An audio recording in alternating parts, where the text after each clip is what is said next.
Hello guys. I'm out running a couple of errands and I figured that I would make it a little video. I'm actually going somewhere kind of fun. Fun for me.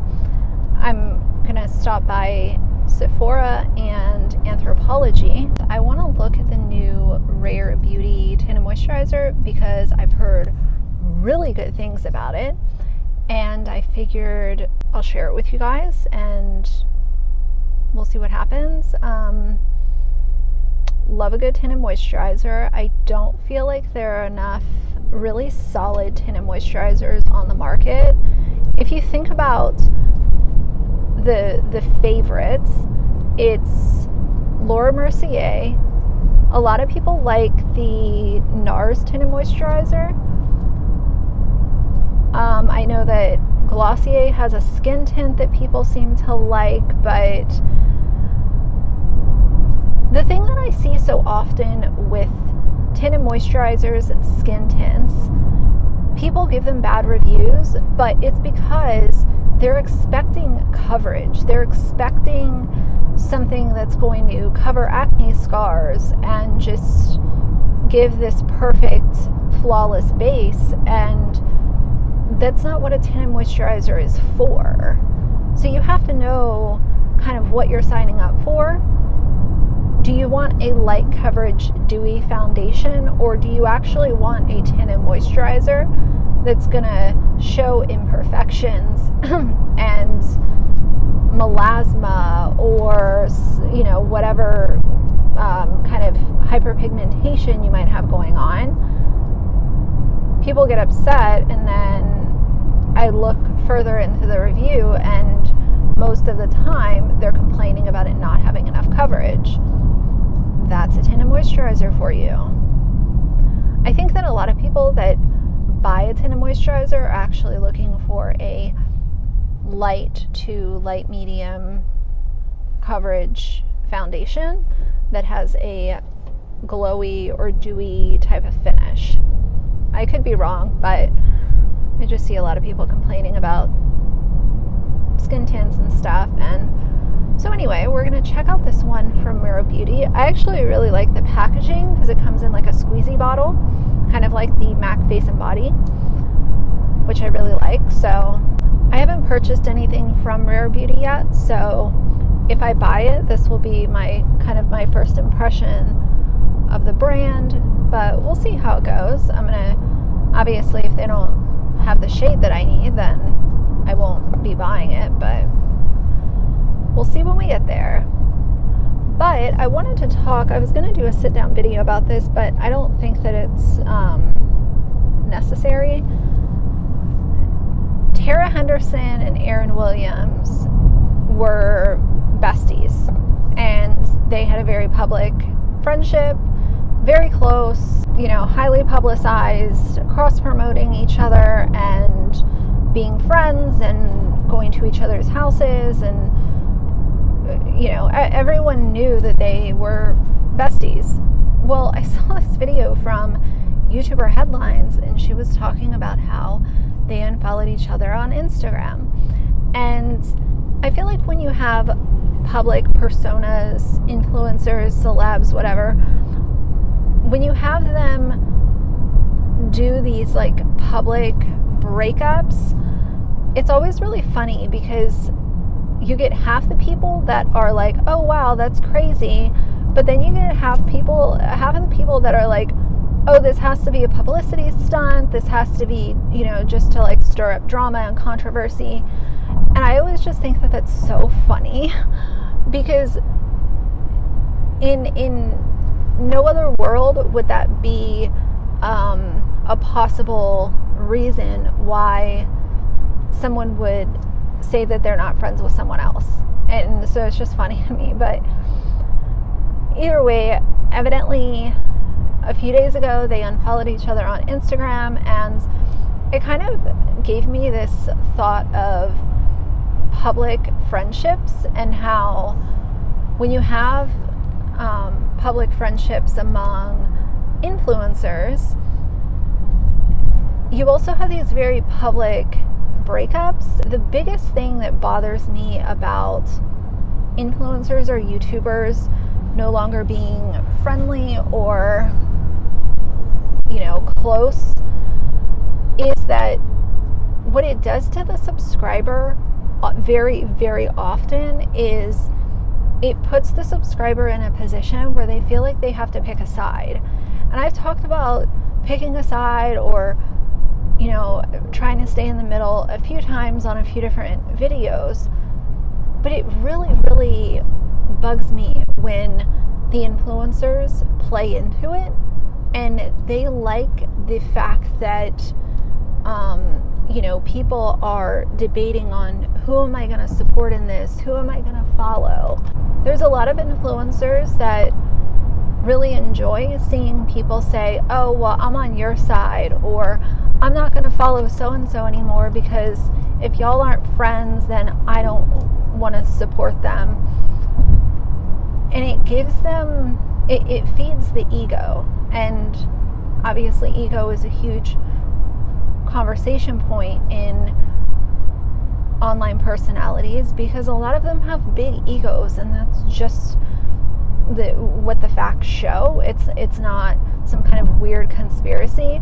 A lot of these people have huge egos that they slowly lose control of as their subscriber number grows. And to see people in their comments feeding that, even if it's just, one simple short comment, they really love to see the choosing sides that subscribers go through. Now, I think that the topic of having friends on YouTube is a really interesting piece of kind of like just an interesting topic. Now, you guys know I'm always very careful with the words that I use to describe certain situations, because there for the longest time it used to really kind of like grind my gears that if you give a YouTuber a shout out or anything along the lines, if you express support, then y'all are friends. Like, automatically, you don't even have to use that word. If you're promoting someone else's channel, then you're best friends and y'all are talking every day and conspiring behind the scenes. And then we get the kind of crossover into one person being held accountable for someone else's actions. Using the term friends has always kind of like freaked me out a little bit, which is why I'm very, very careful with who I label a friend. I've always kind of said people who I consider friends would be the few people that have my cell phone number. I talk to them on a normal basis. They know what's going on in like my life outside of YouTube. Those are friends. Someone who I talk to once in a while, whether it's about YouTube or not about YouTube, that's not a friend. Like, it might be someone that I'm cordial with. I just think that the term friends is tossed around a lot. And the word being tossed around a lot would not be such a big deal if it wasn't for the issues of, oh, well, now you're going to be held accountable for someone else's actions, and oh, because you voice support for this person, it makes you a terrible person. There's just a ton of problems with it. And if y'all are wondering, Dad Challenge Podcast never had my cell phone number. That was not someone who I ever talked to like on the phone. It was strictly,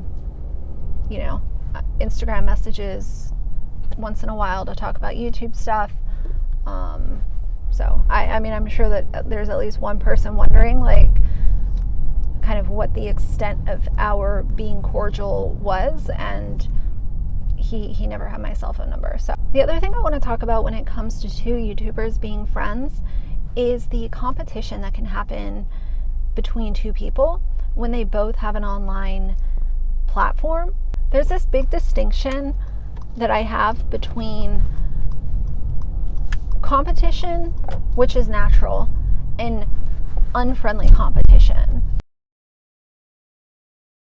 Okay, we're going to talk here for a couple of minutes before I go into the store. Friendly competition can be really lighthearted, But what I see, kind of often with these influencers that are friends is that very quickly it can become unfriendly competition. The competition will be really friendly while they consider themselves to be friends, but it's almost like a light switch goes off where the friendly competition turns into unfriendly competition as soon as they're not friends. And Tara and Aaryn are going through this right now, where it's like, they both have their brands that they're trying to promote, and it can just become so messy so quickly. It's also interesting with these two because they both make similar type of content. They have a really similar style. So I have a feeling that their unfriendly competition is going to escalate. And I don't think it's going to get really nasty, but I do think that it's going to get really petty. And I think it's going to happen kind of quickly. Something else that Aaryn is doing is she's blocking anyone who asks questions about this kind of public fallout with Tara. I don't know who is necessarily at fault for this because there really hasn't been any info put out, but I don't understand blocking people who have genuine questions about a very public friendship that you had. Just either answer it or ignore it. It would be so easy to do, but yet again, influencers are unable to just ignore even though they say they do. One of the events that happened kind of leading up to this point is that Aaryn did not attend Tara's child's birthday. Tatum had a birthday party and Aaryn was not there. People thought that it was a little weird, and then this public unfollowing kind of happened. So people were kind of on alert because of that anyway. But am I surprised about this public fallout? No, I'm not, because you can have two people who seem like they are the best of friends and something really trivial will happen, or it could be something serious, but something will happen and people are just really quick to fall out of a friendship. They don't, a lot of people don't take friendships seriously. They're not on the same page with one another. One person might have taken the friendship much more serious than the other person did. So who knows? But the picking a side thing I find very intriguing from a commentary stance, but I also find it very problematic because of the stress that is put potentially on subscribers to say, ooh, which side am I going to be on? There should be no reason why subscribers need to pick a side. They should be able to support whomever they want to support, and there should be no pressure or no one influencer should not be saying, oh, well, if you follow so-and-so, then you're pathetic or you're dumb. Having an opinion is one thing, but actually putting the pressure on subscribers to choose a side is very toxic.